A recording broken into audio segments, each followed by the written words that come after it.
Spark and Seed proudly presents a realistic scenario, Vietnam invading Cambodia. Before we begin, it's important to note that this video is not meant to promote conflict or war.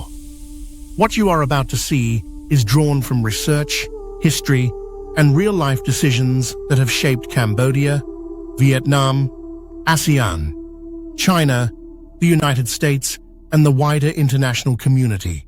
By exploring these scenarios, we aim to better understand the forces at play and why peace and cooperation remain so vital for the future of Southeast Asia. The relationship between Vietnam and Cambodia has always been defined by a tense mix of proximity, historical rivalry, annexation, and geopolitical necessity. Recent memories of the 1979 Vietnamese occupation, which lasted until 1989, continue to shape Cambodian political consciousness.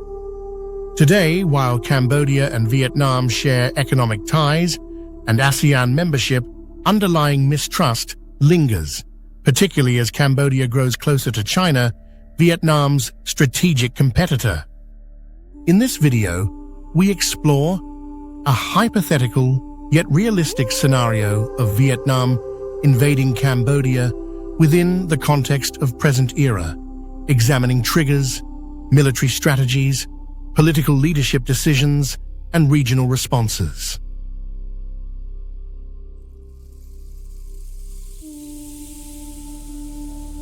The most plausible driver of a Vietnamese invasion is the intensification of the China-Vietnam rivalry in mainland Southeast Asia. Cambodia under Prime Minister Hun Manet has leaned heavily on Beijing for infrastructure, military assistance, and diplomatic cover. For Hanoi, the prospect of a Chinese-backed Cambodia along its southern border is intolerable. A key flashpoint is the construction of the Funan Techo Canal, commonly known as the Techo Canal, a $1.7 billion project financed by China that would connect the Mekong River to the Gulf of Thailand. While Cambodia frames the canal as an economic lifeline for trade and development, Vietnam sees it as an existential threat.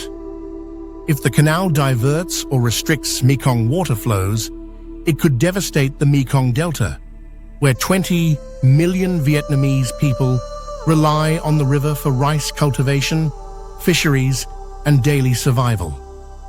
For Hanoi, the canal is more than infrastructure. It is a geopolitical chokehold by China through Cambodia. Coupled with a Chinese naval presence at Ream Naval Base, it signals to Vietnam that its southern flank is being encircled. Tensions could escalate further with a border dispute in Svai Rieng or Rattanakoe province, which Vietnam uses as a pretext. Nationalist rhetoric grows in Hanoi, framing Cambodia as a proxy for Chinese aggression and warning that the Techo Canal represents a direct threat to Vietnam's water sovereignty.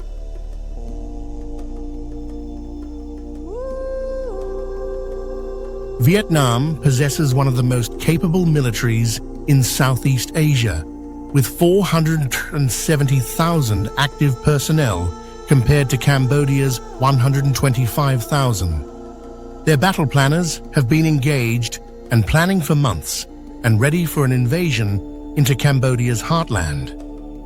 Vietnamese cyber units, already experienced in digital espionage and surveillance, launches large-scale attacks against Cambodia's fragile digital infrastructure. Government ministries, banking networks, and even social media platforms are targeted to paralyze communication, disrupt financial transactions, and spread disinformation. By flooding Cambodian cyberspace with fabricated statements, claiming that Prime Minister Hun Manet had fled and that the Royal Cambodian Armed Forces had surrendered, Hanoi is able to undermine public confidence and fracture civilian morale. Simultaneously, disabling radar systems, air defense command centers, and logistical databases severely weaken Cambodia's ability to mount a coordinated defense. In this way, cyber warfare serves as an invisible but decisive front, amplifying Vietnam's military superiority while minimizing the need for prolonged direct combat. From the air, the People's Army of Vietnam, VPA, has modernized its arsenal with Russian-made Su-30 and 43 Su-22 fighter jets armed with S-300 air defense systems and domestically produced armored vehicles. Cambodia, by contrast, has limited air capabilities and depends heavily on Chinese military donations. In this scenario, Vietnam justifies military action by claiming that Cambodia's canal and Ream naval base projects pose a direct and imminent threat to Vietnam's water security and sovereignty.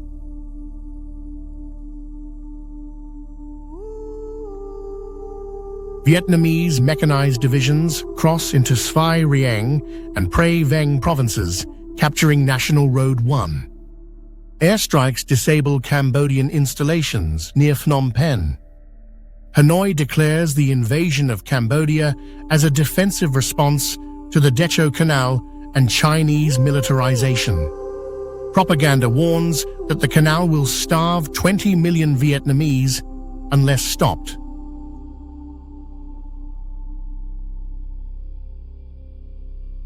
VPA secures key Mekong crossings, including Neak Luang Bridge, cutting Phnom Penh from southern provinces.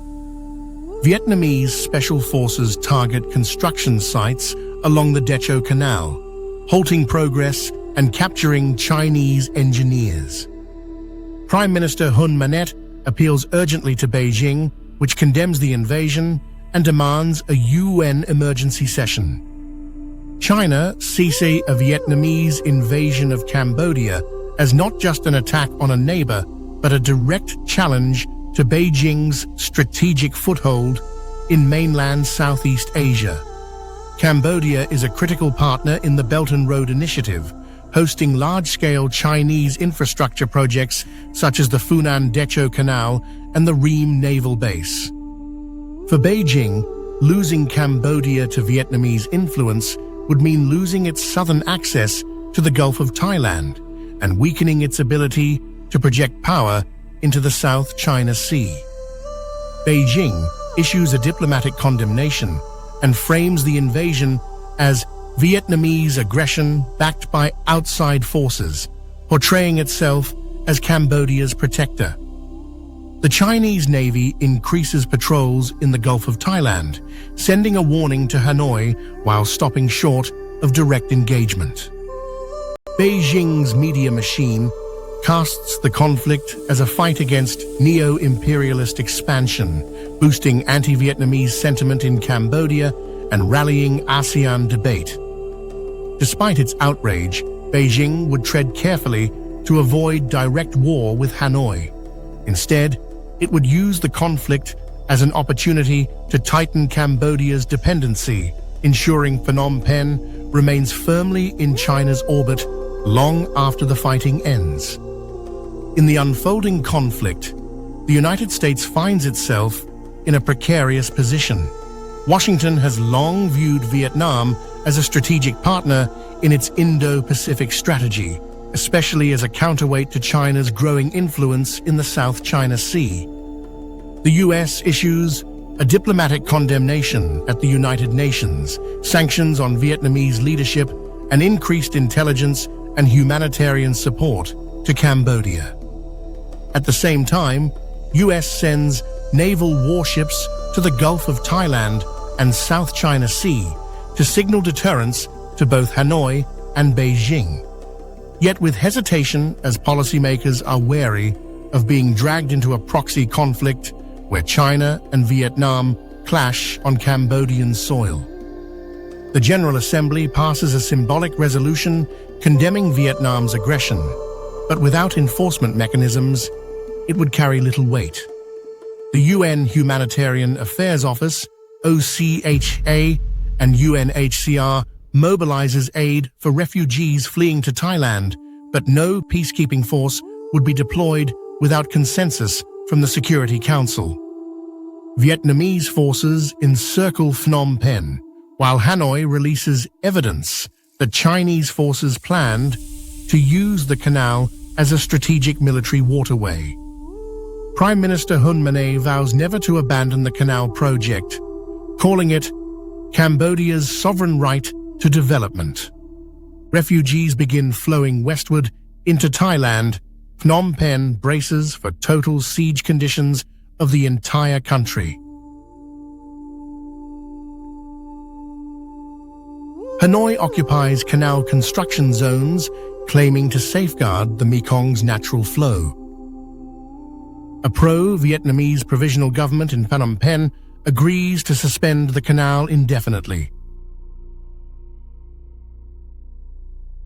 Cambodian resistance fighters, armed with Chinese-supplied drones, attack Vietnamese positions near the canal.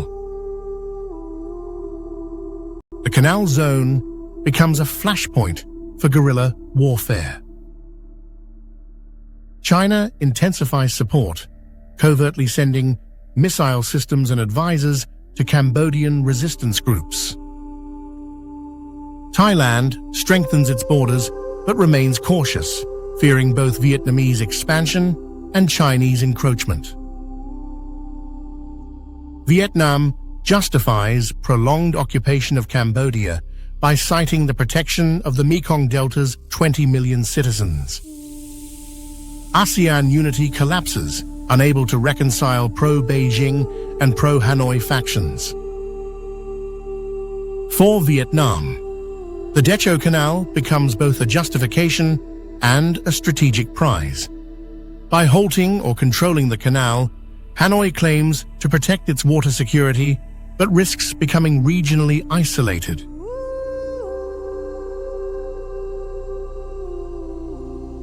For Cambodia, the canal transforms into a symbol of sovereignty. Losing it under Vietnamese occupation would be seen as a national humiliation and deepen dependency on China. For the region, water security joins military security as a flashpoint in Southeast Asia, destabilizing the Mekong sub-region and intensifying great power rivalry.